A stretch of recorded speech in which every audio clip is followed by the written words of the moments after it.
China is the world's most populous country, with roughly 1.4 billion citizens. It is renowned for its prickly foreign policy and rapid economic ascent from relative poverty in the 1980s. But it also has an outsized reputation for extreme laws and human rights crimes. Today, we're looking at things you're not allowed to do in China. It is the 14th letter in the English alphabet and an extremely common consonant.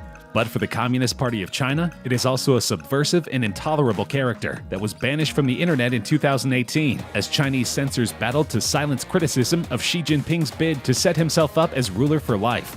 That's right, the Great Firewall of China, the playful name for China's censors, banned the letter N for a matter of days. The contravening consonant was perhaps the most unusual victim of a crackdown targeting words, phrases, and even solitary letters censors feared might be used to attack Beijing's controversial decision to abolish constitutional term limits for China's president. The Communist Party has painted the move, which experts say paves the way for Xi to become a dictator for life, as an expression of overwhelming popular support for China's strongman leader. However, there has been widespread online pushback in China when it was announced on the eve of an annual political congress in Beijing. Other banned phrases are personality cult, lifelong, immortality, disagree, and shameless. All of the major American social media outlets, Facebook, Instagram, Twitter, and Snapchat, are banned in China. There are rough Chinese facsimiles, but of course they are highly censored as well. Months of unrest in Hong Kong has caused concern in mainland China, where news about the pro-democracy protests has been carefully filtered out of social media. It's common for social media companies in China to remove content that is perceived to be threatening to social stability or the ruling Communist Party. Beijing-based journalist and writer Carolyn Kahn says that because people can get into trouble with the authorities by posting sensitive words, some users have found creative ways to get around the censors. Despite the ban, China still factors into the equation for U.S. companies. Facebook, for example, saw an estimated $5 billion in ad revenue from Chinese-based companies in 2018, making the country the company's second largest ad market, according to Ad Age. That firewall isn't impenetrable either, as some Chinese citizens have found ways to circumvent blocks on websites by using virtual private networks. Pornography is strictly forbidden in China.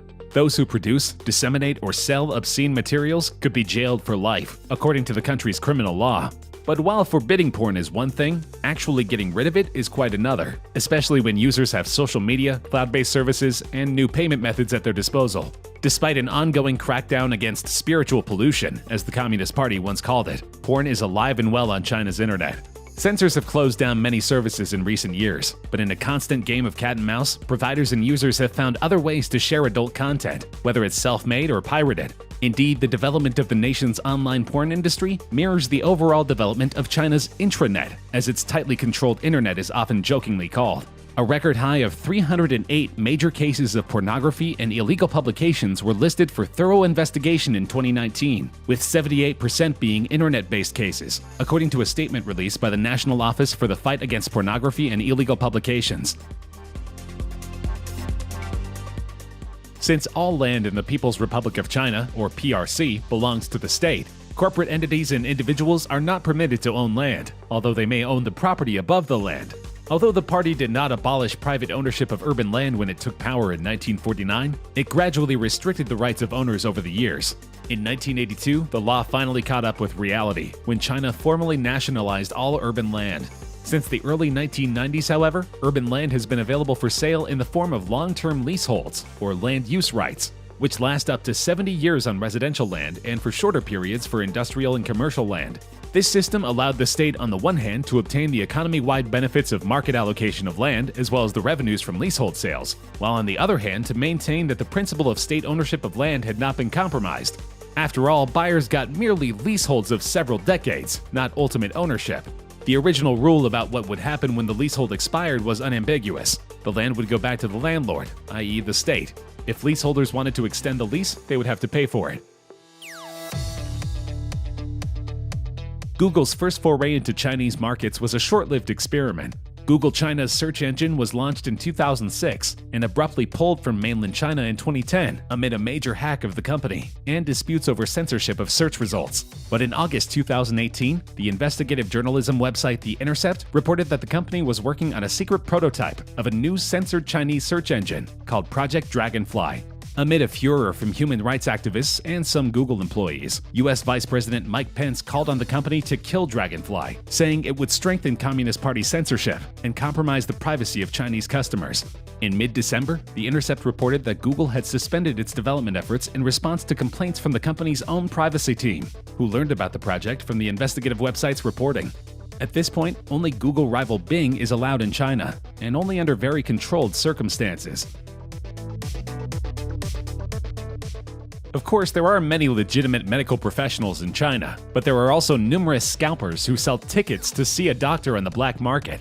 A viral video earlier this year of a woman with her sick mother raging against scalpers brought a public outcry and calls for arrests and tough jail sentences. Authorities have promised to intensify their crackdown, but when journalists visited hospitals in Shanghai and Beijing, dozens of scalpers operated in plain sight, loudly offering tickets for sale. A spokesman at the Beijing City Health Department said police needed to strengthen their efforts, and it would take some time to see any real results. China's National Health Ministry refused to comment. Feng Jianqi, a police officer involved in leading the crackdown on scalpers in Beijing, said the police could not resolve the issue alone. Part of the problem was that so many patients wanted to see the same doctors, he said. It's just not realistic to totally eradicate scalpers. It's just too hard, he told Reuters by phone. Of course, hospitals and doctors don't endorse this system, but it is still allowed to operate in broad daylight. In 2018, China issued a statement that it would block access to all domestic and foreign cryptocurrency exchanges and ICO websites. As per the news, China aims to clamp down on all cryptocurrency trading with a ban on foreign exchanges. China has recently been issuing regular advisories and taking steps to deter the use of cryptocurrency in the country. The development completely eliminated cryptocurrency trading and mining activities in the world's most populous nation. The recent endorsement of blockchain technology from President Xi Jinping coincided with a dramatic rise in the value of Bitcoin, after which local media cautioned on misinterpreting the remarks as supportive of crypto. Mining has long formed a profitable industry in China, with cheap electricity meaning major participants still reside there. Canaan Creative, one of the biggest Bitcoin mining rig manufacturers, will reportedly undergo a $400 million initial public offering in late 2020. Many agree that the ban by Chinese authorities will have a negative impact on the overall digital currency market. Stricter regulations by China will definitely weigh on the cryptocurrency universe, said Wayne Cao, who runs a company that recently offered 10 billion tokens in an ICO. In 2018, Chinese censors banned the release of Christopher Robin, a film adaptation of A.A. Milne's beloved story about Winnie the Pooh. The Winnie the Pooh character has become a lighthearted way for people across China to mock their president, Xi Jinping, but it seems the government doesn't find the joke very funny. It started when Xi visited the US in 2013, and an image of Xi and then-President Barack Obama walking together spurred comparisons to Winnie, a portly Xi, walking with Tigger, a lanky Obama. Xi was again compared to the fictional bear in 2014 during a meeting with Japan's Prime Minister, Shinzo Abe, who took on the part of the pessimistic, gloomy donkey Eeyore. As comparisons grew and the memes spread online, censors began erasing the images which mocked Xi. The website of US television station HBO was blocked after comedian John Oliver repeatedly made fun of the Chinese president's apparent sensitivity over comparisons of his figure with that of Winnie. The segment also focused on China's dismal human rights record.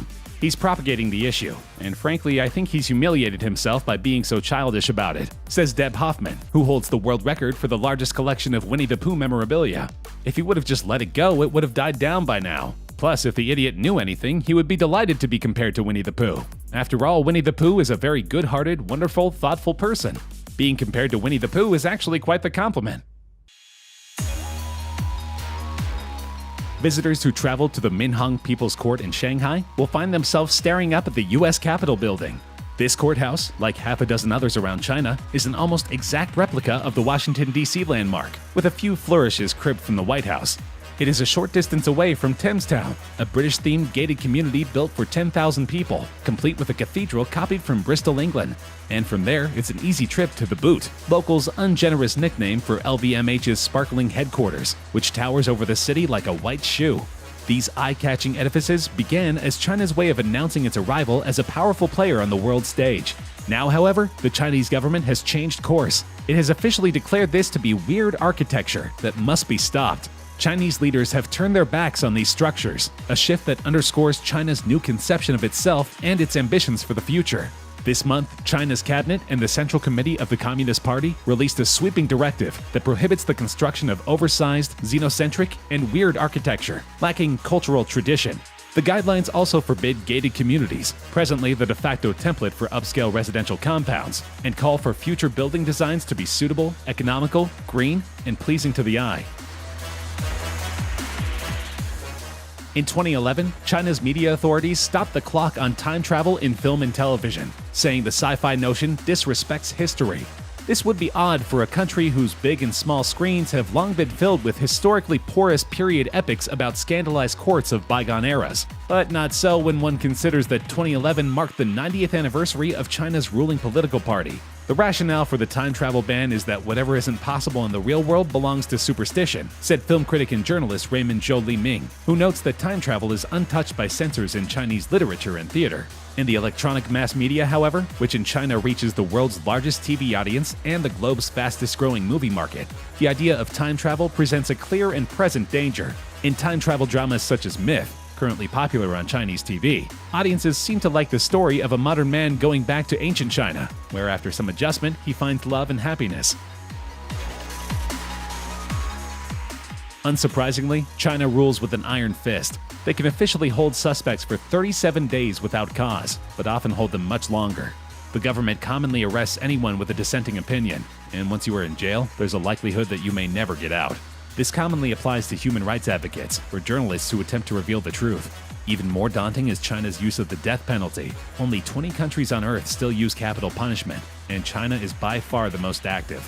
An estimated 12,000 people were murdered in 2002, and even after massive reform, experts believe they put at least 3,000 people to death in 2019, though the People's Party keeps the official figures secret. As in any country, China's legal system is flawed, and numerous innocent people were sentenced to death. This is why otherwise free-thinking people are likely to heed China's bizarre laws and restrictions.